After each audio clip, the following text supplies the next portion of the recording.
High blood pressure دنیا میں تقریباً 30% لوگوں کو ہے، اور جتنے لوگوں کو ہائی بلڈ پریشر ہے ان میں سے 50% لوگوں کو اس کا پتہ ہی نہیں کہ ان کا بلڈ پریشر ہائی ہے۔ دوسری امپورٹنٹ بات یہ کہ جتنے لوگوں کو ہائی بلڈ پریشر ہوتا ہے ان میں تقریباً 25 سے 30% لوگوں کا بلڈ پریشر کنٹرول میں رہتا ہے، لیکن اگر میں پاکستان کا ڈیٹا شیئر کروں تو پاکستان جیسے ممالک میں صرف 10% لوگوں کا بلڈ پریشر کنٹرول رہتا ہے، اور 90% لوگ جن کا بلڈ پریشر ہائی ہوتا ہے ان کا بلڈ پریشر کنٹرول نہیں رہتا۔ بلڈ پریشر کو خاموش قاتل کہا جاتا ہے، سائلنٹ کلر۔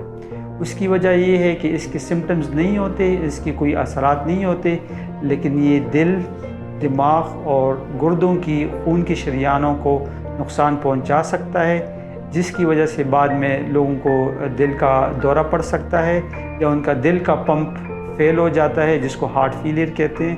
اس طرح فالج کا خطرہ اور دل کی اور دماغ کی شریانوں کی جو لیکیج ہے جس کو کہتے ہیں کہ جس کو ہیمریج ہو گئے، اس کا خطرہ بہت بڑھ جاتا ہے۔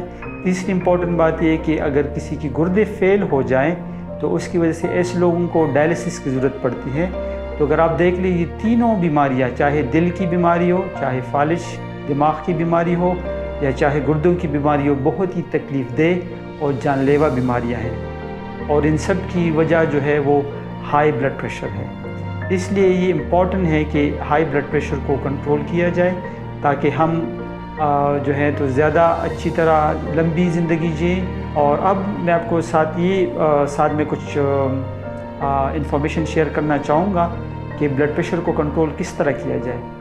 ان میں سے کچھ چیزیں ہمارے کنٹرول میں ہیں اور کچھ نہیں ہیں۔ جو ہمارے کنٹرول میں ان میں امپورٹنٹ چیزیں ہیں اپنی غذا کا خیال رکھنا، دوسری نمبر پر امپورٹنٹ چیز ہے ورزش کرنا، تیسری نمبر پر امپورٹنٹ چیز ہے وزن کا خیال رکھنا، چوتھے نمبر پر امپورٹنٹ چیز ہے تمباکو نوشی سے پرہیز کرنا، اور ظاہر ہے ساتھ میں یہ ہے کہ اپنا سٹریس کو جتنا ہم کم کر سکیں، اور اپنی دوائیاں باقاعدگی سے لیں۔ غذا کے بارے میں ہمیں چاہیے کہ جو پروسیسڈ فوڈز ہیں، جتنی بھی پیکجڈ فوڈز ہیں، ان میں پیزا بھی آ جائے گا، برگر بھی آ جائیں گے جناب، بیکری کا سامان، کیچپس، ساسز، میونیز، آل دیس جتنی بھی مختلف قسم کے پروسیسڈ فوڈز ہیں، ان سب کو ہمیں اوائڈ کرنا چاہیے۔ ان سب میں سالٹ بھی ہوتا ہے، اور ان سب میں اس کو ہم کہتے ہیں ٹرانس فیٹس ہوتے ہیں، جو کہ کہتے ہیں کہ ہے ویجیٹیبل آئل، لیکن یہ کہ وہ دل کے لیے خطرناک ہوتے ہیں۔ تو ایسی چیزوں کو اوائڈ کریں، اور ہم ہیلدی غذا لیں۔ ہیلدی غذا میں کیا کیا چیزیں آ جاتی ہیں؟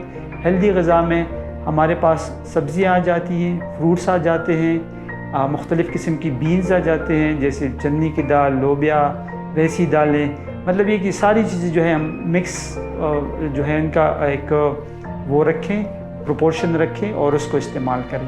اگر ایک انسان ہفتے میں 150 منٹ کا ورزش کرتا ہے، یہ تقریباً 30 منٹ روزانہ بنتا ہے 5 دن آؤٹ آف 7 ڈیز۔ تو 7 دنوں میں اگر آپ 5 دن 30 منٹ تک ایکسرسائز کریں، دیٹ از انف۔ اب ایکسرسائز 30 منٹ کا ایکسرسائز کا یہ مطلب نہیں کہ آپ دوڑیں لگائیں، ضروری نہیں کہ دوڑیں لگائیں، آپ برسک واک بھی کر سکتے ہیں، آپ کو سائیکلنگ پسند ہے تو آپ سائیکلنگ کر سکتے ہیں، آپ کو جاگنگ پسند ہے تو آپ جاگنگ کر سکتے ہیں، آپ کو سوئمنگ پسند ہے تو سوئمنگ کر سکتے ہیں، ویسے ہی واک کرنا چاہیں تو وہ کر سکتے ہیں۔ لیکن یہ کہ اگر آپ یہ ٹارگٹ اچیو کریں گے تو یہ اوورآل بلڈ پریشر کے لیے اور موڈ کے لیے ایک اچھا ذریعہ ہے۔ تیسری امپورٹنٹ چیز یہ کہ تمباکو نوشی سے جو ہے پرہیز کرنا چاہیے۔